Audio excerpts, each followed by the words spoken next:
अस्सलाम वालेकुम नाजरीन। इस किस्त के आगाज़ में दोनों कबीलों की औरतें हल्ली बाजार में कालीनें तैयार करने में मसरूफ़ थीं। बानो जीजी हाइमा खातून को कहती है अभी भी दोनों कबीलों की औरतें आपस में कुछ नाराज़ हैं। फिर हाइमा खातून सब औरतों को बुलाकर उन्हें आपस में इत्तेहाद से रहने पर जोर देती हैं और आखिर में कहती हैं कि सब औरतें आपस में गले मिलो। ये सुनकर औरतें खुशी से एक दूसरे के गले मिलने लगती हैं। इतने में चोलपन बोल पड़ती है और कहती है इस बाजार में हमने अपने कबीले के सरदार जानदार साहब को खोया था और मेरा बच्चा भी फौत हो गया था, ये हम कैसे भूल सकते हैं। हाइमा खातून गुस्से से कहती हैं तुम अपना मुंह बंद रखो, हम दोनों कबीलों में इत्तेहाद कायम करने की कोशिश कर रहे हैं और तुम इसे ख़राब कर रही हो। फिर हलीमा कहती है यह सब तुम्हारे शोहर उराल की वजह से हुआ है। आज असलहान यहाँ क्यों नहीं है और अलियार क्यों जख्मी हालत में पड़ा है? क्योंकि उराल के करीबी सिपाही ने असलहान को अगवा किया है। चोलपन दोबारा जावेदार कबीले की औरतों को भड़काने की कोशिश करती है, लेकिन हाइमा खातून उसे सख्ती से डांट देती हैं और कहती हैं तुम दफ़ा हो जाओ यहाँ से। फिर चोलपन वहाँ से चली जाती है और औरतें दोबारा काम पर लग जाती हैं। दूसरी तरफ उराल सरदार वाली सीट पर बैठा हुआ था। इतने में अजार उसके पास पहुँचता है और कहता है अच्छी खबर नहीं है सरदार, अलियार होश में आ गया है और सेहतयाब हो रहा है। उराल कहता है कोई बात नहीं, वो हमें रोकने के काबिल नहीं है। अजार कहता है एक और बात है सरदार, सिपाहियों ने कुनर साहब की लाश देख ली है और कुतलूजा को भी पता चल गया है। यह सुनकर उराल सख्त गुस्से में आ जाता है और कहता है तुम इतने बेवकूफ़ कैसे हो सकते हो, तुमने लाश को इतना करीब क्यों फेंका? अजार कहता है लाजमी कुतलूजा के आदमी सारी रात हमारा पीछा करते रहे हैं, वरना वो लाश को तलाश न कर पाते। दूसरी तरफ कारा जैसर में वसूलियस का आदमी तेओ जेल से बाहर आ चुका था, क्योंकि वसूलियस ने उसे बामसी को पकड़ने का मिशन दिया था। तेओ के साथ कुछ और आदमी भी मौजूद थे। फिर वो छुपकर बामसी को देखने लगते हैं। बामसी आचातुरियन की दुकान पर मौजूद था। आचातुरियन पूछता है इतने गमज़दा क्यों हो बामसी? बामसी कहता है मैं प्यार में कैद हो गया था आचातुरियन, लेकिन अब मैं आज़ाद हो गया हूँ और अब मैं अपने कबीले जाऊँगा। फिर बामसी खड़े होते हुए कहता है आप मुझे इजाज़त दें, मैं चलता हूँ।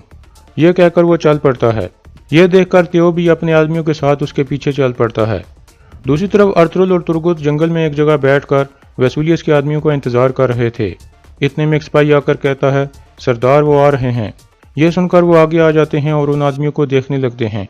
तुर्गुत कहता है आप सही थे भाई, वो असलान को ले जाने के लिए आ रहे हैं। वसूलियस के आदमी आहिस्ता आहिस्ता आगे बढ़ रहे थे।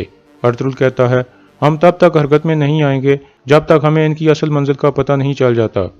दूसरी तरफ बामसी वापस कबीले की तरफ रवाना था, जबकि तेओ और उसके आदमी भी उसका पीछा कर रहे थे। बामसी के पास तलवारें नहीं थीं, क्योंकि वसूलियस के कमांडर ने उसे तलवारें वापस करने से इनकार कर दिया था। दूसरी तरफ वसूलियस के सिपाही गार में असलहान के पास पहुंच जाते हैं। एक आदमी उसके पाँव की रस्सी खोल देता है। असलहान सख्त गुस्से में कहती है मुझे छोड़ दो और मुझे जाने दो। फिर वह धक्का देकर एक आदमी को गिरा देती है। फिर वह आदमी उठकर असलहान के पेट में घोंसा मारकर कहता है अगर जिंदा रहना चाहती हो तो अच्छे तरीके से रहो। फिर वह असलहान को लेकर गार से बाहर निकल जाते हैं। दूसरी तरफ बामसी एक जगह आराम के लिए रुक जाता है और अपना घोड़ा एक तरफ बांध देता है। फिर वो एक तरफ जाकर बैठ जाता है और कहता है यार अब मुझे आपकी बनाई हुई हर चीज़ में हलेना दिखाई देती है, मैं उसकी सोच को रोक नहीं पा रहा। यार अब मुझे अंधा कर दे ताकि मैं आपकी बनाई हुई खूबसूरती देख ही न सकूं। इतने में पीछे से तेओ आ जाता है और उसका घोड़ा खोल कर वहाँ से भगा देता है और फिर बामसी की तरफ बढ़ने लगता है। बामसी भी आवाज़ सुनकर उसके सामने खड़ा हो जाता है और पूछता है तुम यहाँ क्या कर रहे हो? तेओ कहता है मैं तुम्हें अंदर के शैतान से बचाने आया हूँ बामसी। यह सुनकर बामसी अपनी तलवारें निकालने की कोशिश करता है, लेकिन वो उसके पास नहीं थीं। इतने में मजीद 3 आदमी भी आ जाते हैं और फिर वो सब बामसी पर हमला कर देते हैं।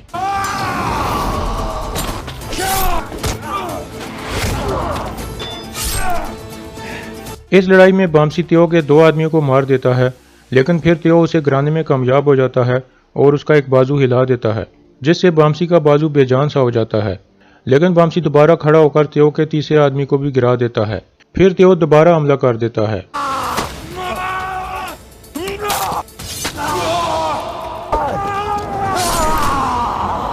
इस तरह तेओ जख्मी होकर गिर जाता है और बामसी मुड़कर अपना घोड़ा देखने लगता है, लेकिन उसका घोड़ा गायब हो चुका था। तेओ कहता है तुम्हारा घोड़ा जा चुका है, तुम्हारी तलवारों की तरह, तुम्हारे बाजू की तरह और तुम्हारे प्यार की तरह। अब मैं ही तुम्हारी निजात हूँ बामसी। बामसी कहता है जहन्नम में जाओ तुम। फिर बामसी पैदल चलने लगता है। तेओ कहता है मैं तुम्हें ढूंढ लूंगा बामसी, तुम मुझसे दूर नहीं जा सकते। यह कहकर वो भी बामसी के पीछे चलने लगता है। दूसरी तरफ वसूलियस के सिपाही एक जगह खड़े थे और अर्तुगरुल और उसके सिपाही भी छुप कर उन्हें देख रहे थे। इतने में कुछ सिपाही असलान को पकड़कर बाहर आ जाते हैं। अर्तुगरुल के सिपाही अपनी पोजीशनें संभाल कर बैठे थे। फिर अर्तुगरुल और तुर्गत अपनी जगह से उठकर वसूलियस के आदमियों के सामने आ जाते हैं। अर्तुगरुल अपना हाथ खड़ा करता है और फिर जब मुट्ठी बंद करता है तो अर्तुगरुल के सिपाही तीर चला देते हैं और वसूलियस के बहुत से आदमी मारे जाते हैं और फिर तलवारों से लड़ाई शुरू हो जाती है।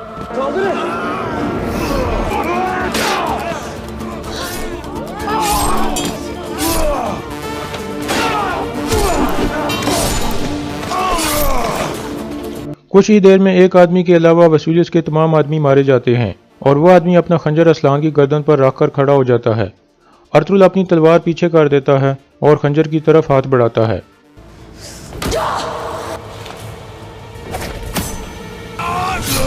इस तरह वसूलियस के तमाम आदमियों का खात्मा हो जाता है।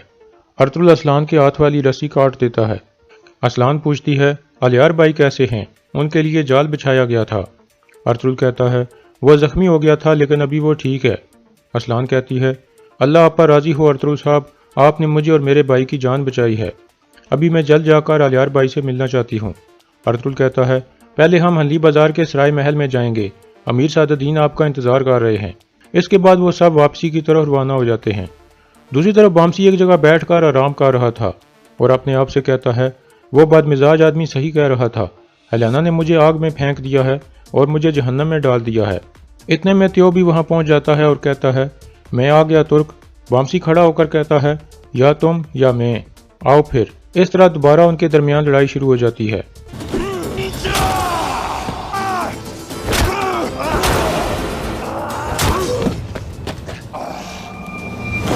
इस लड़ाई में त्यो बामसी को हराने में कामयाब हो जाता है।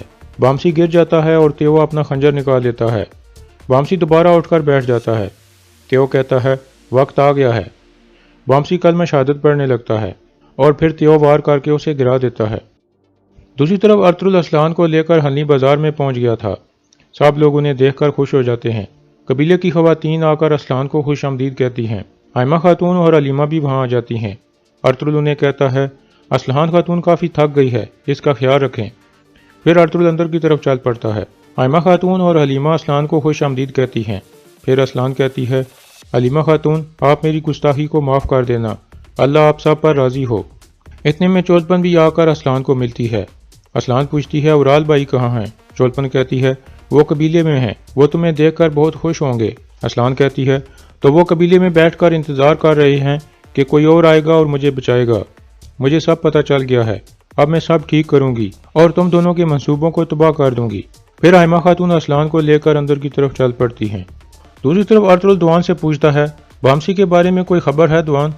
दुआन कहता है, नहीं भाई। यह सुनकर अर्तुगरुल काफ़ी परेशान हो जाता है। इसके बाद अर्तुगरुल असलान को लेकर अंदर सादुद्दीन के पास पहुंच जाता है। सादुद्दीन खुश होकर कहता है, अल्लाह का शुक्र है कि उसने दोबारा आपको मुझे दिखाया असलान खातून। मैं अर्तुगरुल साहब का ये एहसान कभी नहीं भूलूंगा। इनकी कदर मेरी आंखों में 3 गुना ज्यादा हो गई है। अर्तुगरुल कहता है, अल्लाह का शुक्र है कि असलान महफूज है, लेकिन अभी ये मामला ख़त्म नहीं हुआ अमीर सादुद्दीन, आपको वसूलियस को लाजमी यहाँ बुलाना होगा। फिर अर्तुगरुल बाहर निकल जाता है और असलान और सादुद्दीन इकट्ठे बैठ जाते हैं। असलान कहती है, अर्तुगरुल साहब ने मुझे सब कुछ बता दिया है जो आपने मुझे बचाने के लिए किया है, मैं आपकी शुक्रगुजार हूँ। सादुद्दीन कहता है, आप मेरी बीवी बनने वाली हो असलान खातून, वक्त आने पर मैं आपके लिए अपनी जान भी कुर्बान कर दूंगा। दूसरी तरफ हकीम अर्तुगरुल को बताता है कि अलियार साहब बहुत जल्द ठीक हो रहे हैं। मुझे उम्मीद है कि वो तुर्क कबीलों की मुलाकात तक बिल्कुल ठीक हो जाएंगे। इतने में एक सिपाही अंदर आकर कहता है, वसूलियस यहाँ पहुँच गया है सरदार। अर्तुगरुल कहता है, उसका अच्छे तरीके से इस्तकबाल करो, वो गवर्नर है। दूसरी तरफ वसूलियस हल्ली बाजार के महल में दाखिल हो चुका था। उसका कमांडर कहता है, असलान खातून भी जल्द यहाँ पहुँच जाएगी। वसूलियस कहता है, क्योंकि हल्ली बाजार मैंने ले लिया है इसलिए अर्तुगरुल कुछ भी गलत करने की कोशिश कर सकता है, तुम मोहतात रहना। इसके बाद वो सब अंदर अर्तुगरुल के सामने पहुंच जाते हैं। इतने में असलान पीछे से निकलकर सामने आ जाती है। उसे देखकर वसूलियस हैरान परेशान हो जाता है।